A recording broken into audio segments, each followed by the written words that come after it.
Bonjour à tous et bienvenue dans un nouvel épisode de la Pause Tech. Aujourd'hui, on va vous présenter cette mini LED qui est vraiment surpuissante et qui va pouvoir s'installer sur des drones. Allez, tout de suite, générique!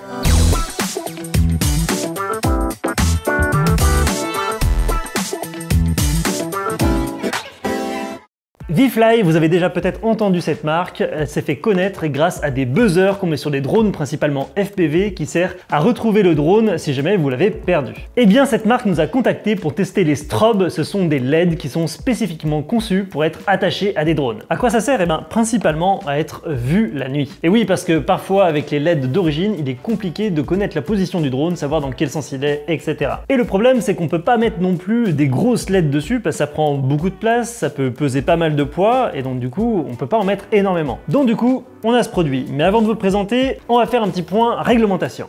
Je sais que vous adorez ça. Déjà, pour les drones, il ne fait pas nuit quand il fait nuit. C'est ce qu'on appelle la nuit aéronautique. Lorsqu'on vole en loisir, on ne peut pas voler pendant la nuit dite nuit aéronautique. Alors, comment est-ce qu'elle est définie? Eh ben, la nuit aéronautique s'arrête 30 minutes avant le lever du soleil et commence 30 minutes après le lever du soleil. C'est une règle héritée de l'aviation à vue, car vous avez suffisamment de luminosité sur ces 30 minutes-là pour pouvoir diriger votre appareil. Et donc, je tiens à le préciser que voler de nuit dans les scénarios open, autrement dit en loisir, c'est interdit, vous pouvez pas. Par contre, dans les scénarios spécifiques, dits professionnels, qui nécessitent une formation pratique de pilotage de drone, comme par exemple celle que délivre l'entreprise à tout hasard ProDroner, vous connaissez? Il est maintenant possible d'avoir une dérogation pour vol de nuit sous certaines conditions. Si le vol se fait à moins de 50 mètres de hauteur, si votre drone fait moins de 8 kg, et si votre drone est visible à au moins 150 mètres avec un dispositif d'éclairage spécifique. Sauf que pour l'éclairage, étant donné qu'on garde les LED rouges et blanches pour les avions, il est interdit d'utiliser ces couleurs-là pour un drone. Alors personnellement, je trouve ça un peu stupide, surtout pour des vols qui sont qu'à 50 mètres de hauteur de vol,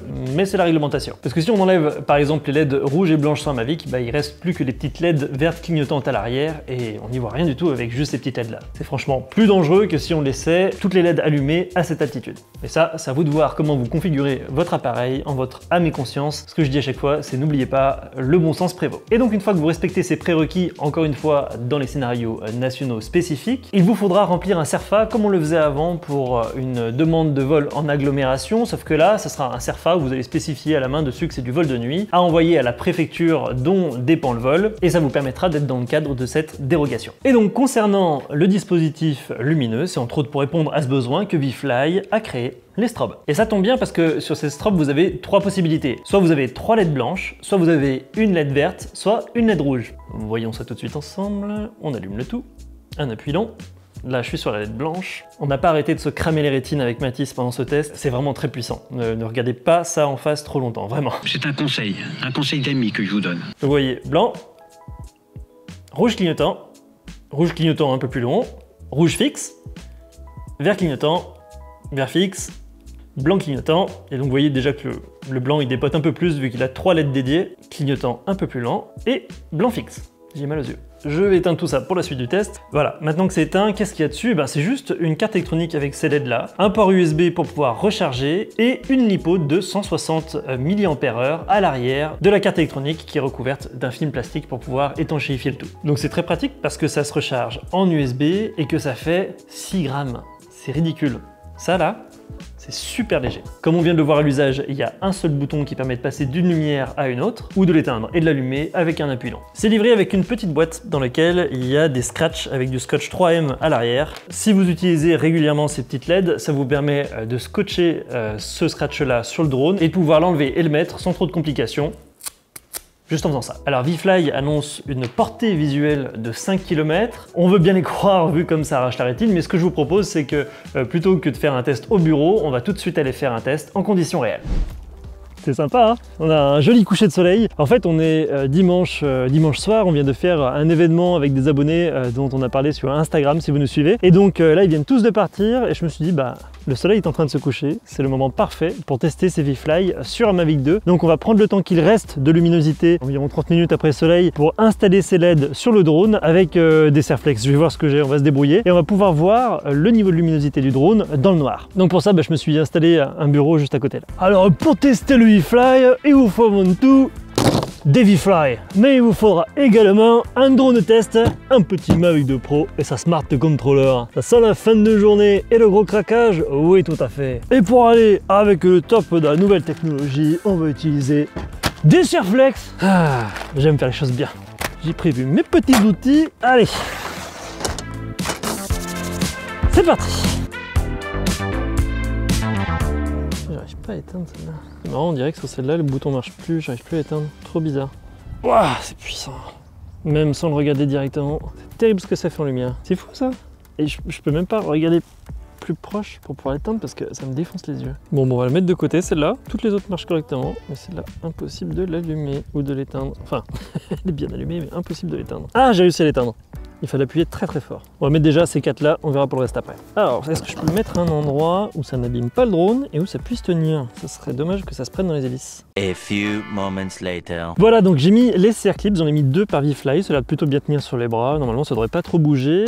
Donc il y a des petits trucs qui dépassent, on va les couper et je vais vous montrer d'un peu plus près à quoi ça ressemble une fois que c'est fixé. Voilà, donc ça ressemble à ça, vous voyez, pas très compliqué, ça tient bien. Vous voyez, ça bouge pas du tout. Donc je pourrais en mettre une quinzaine là-dessus, ça changerait rien. J'ai l'impression d'avoir fait une autopsie de mon drone. Voilà. Vous avez vu?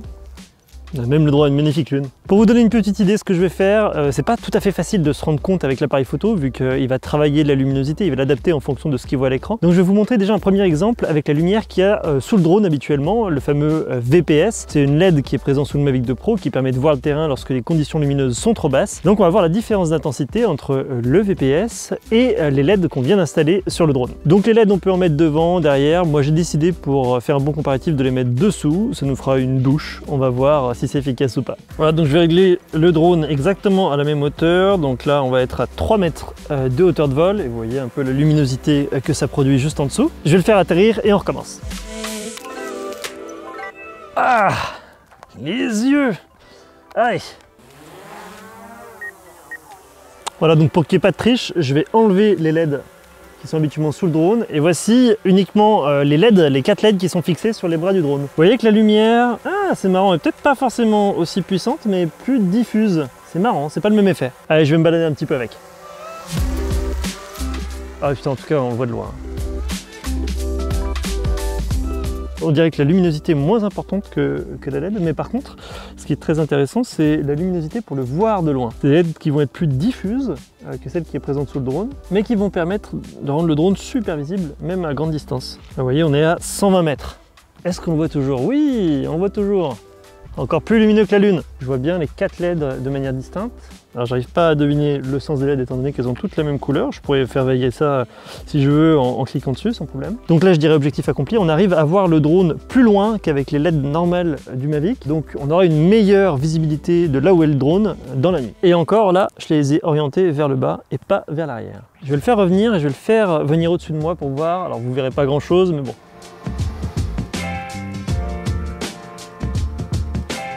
Ouais, on voit bien. Hein. Puis ça fait mal aux yeux pareil, même lorsque c'est à 3 mètres de haut. Hein. Bon, bah, ce que je vais faire cette fois pour voir si je comprends où est l'arrière de l'avant, hein, on va mettre des LED d'une couleur et des LED d'une autre. Je le fais atterrir, je configure ça et je vous reprends tout de suite. Allez, donc là je viens de mettre les 2 LED rouges à l'avant, les 2 LED vertes à l'arrière et on va voir si ça nous permet d'avoir une meilleure lisibilité dans le ciel, voir surtout si on arrive à comprendre dans quel sens est l'appareil, ce qui est le but de différencier les couleurs sur un drone. On va décoller, vous allez me dire ce que vous en pensez, puis je vais également vous donner mon ressenti. Déjà c'est beaucoup plus lumineux que les LED par défaut rouges et vertes et surtout on le voit très loin. Et on voit bien le sens dans lequel c'est. Ouais, là, je me pose plus la question du sens. Et en même temps, si je volais sans LED, je pense que j'aurais beaucoup plus de mal à voir où il est dans le ciel. Donc, objectif plutôt accompli. Ouais. Là, on va le tourner, on va faire une petite rotation. Voilà, on voit bien les LED rouges d'un côté, vertes de l'autre.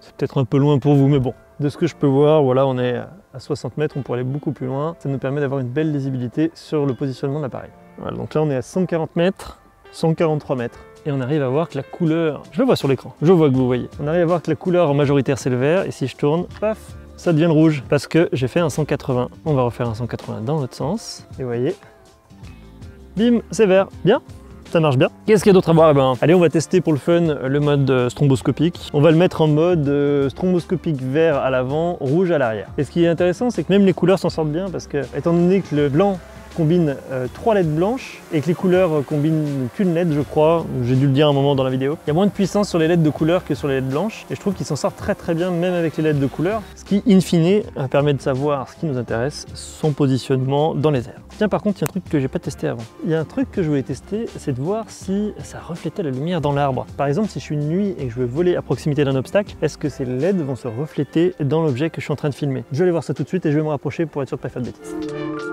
Eh ben franchement ça va. Orienté comme ça, il faut être sacrément proche d'un obstacle pour que ça ait une quelconque influence. Allez, on va revenir à la maison. Ouais, j'y vois plus rien. Ouais, la nuit est bien tombée là, c'est bien efficace. Et si vous vous demandez quelle est l'utilité d'un drone la nuit, bah franchement, avec ce type de drone, elle est pas folle. Pour avoir déjà fait des prestats de nuit sur des demandes très particulières de mes clients, avec un Mavic 2 Pro, le capteur est vite limité quand la nuit tombe. Et on va se retrouver avec des images très bruitées. Donc c'est vrai qu'on a hâte d'avoir des capteurs un peu plus gros pour que ça soit pertinent. Et ça va peut-être être pour du light painting ou des trucs hyper particuliers comme par exemple des feux d'artifice. C'est vrai que de manière opérationnelle, on n'a pas trop besoin de voler de nuit, quelque chose de relativement exceptionnel. Voilà, donc là c'est stroboscopique vert à l'arrière, stroboscopique rouge à l'avant. Est-ce que ça change quelque chose sur notre perception de l'aéronef dans l'espace? C'est ce que nous allons voir tout de suite.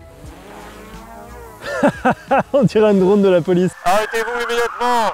Ceci est un drone de la police. Ouais, en fait, c'est marrant, c'est un peu arbre de Noël, mais franchement, je vois pas trop l'utilité. Ça perturbe plus la lisibilité qu'autre chose, donc on restera sur un signal lumineux fixe. Ça sera beaucoup plus simple à comprendre ce qui se passe, parce que là, j'ai l'impression que c'est une soucoupe volante et je vois pas du tout dans quel sens c'est. Ah, je le vois beaucoup moins. Ah, ça n'a rien à voir. Ah, j'ai du mal à évaluer la distance alors qu'il est juste à côté. Non, un signal fixe, ce sera beaucoup plus intéressant pour la lisibilité de nuit. Je pense qu'on n'a pas besoin de rester plus longtemps sur les conclusions. Signal fixe, ça assure vraiment une meilleure visibilité par rapport à les LED normales. Donc j'ai envie de dire, objectif accompli. Du coup, il n'y a pas à dire. Ce qui est pratique, c'est qu'une fois que vous en avez démonté un, ça fait une excellente lampe de poche. Donc je vais le mettre à côté et ça me permettra d'y voir quelque chose parce qu'il fait très sombre. Je vais mettre un petit bout de plastique devant, ça fera diffuseur. Nickel! Vous voyez bien? Moi j'ai plus d'yeux. Ça m'éblouit complètement. Et ben voilà, on a trouvé notre setup lumière. Ça marche super bien, trop cool. Allez, on va ranger ça. Je retourne au studio. Alors que dire de plus sur ces accessoires? Et ben franchement pas grand chose, c'est petit, c'est léger et ça fait le boulot qu'on lui demande de faire. C'est vraiment un must-have à avoir si on fait du vol de nuit, c'est pratique à enlever, à mettre, etc. Et qui plus est, on peut le prendre, l'enlever, le mettre devant, derrière, on n'a pas besoin d'avoir à démonter l'appareil pour mettre une barre LED bien précise qui soit connectée avec la batterie, etc. Et niveau tarif, on est à 15 $ pour une unité, 40 $ pour 3 unités. Plus frais de port, tout ça, vous connaissez. Voilà, on remercie ViFly de nous avoir envoyé ces lumières et on vous dit à tous à très bientôt pour de prochains vols. Salut!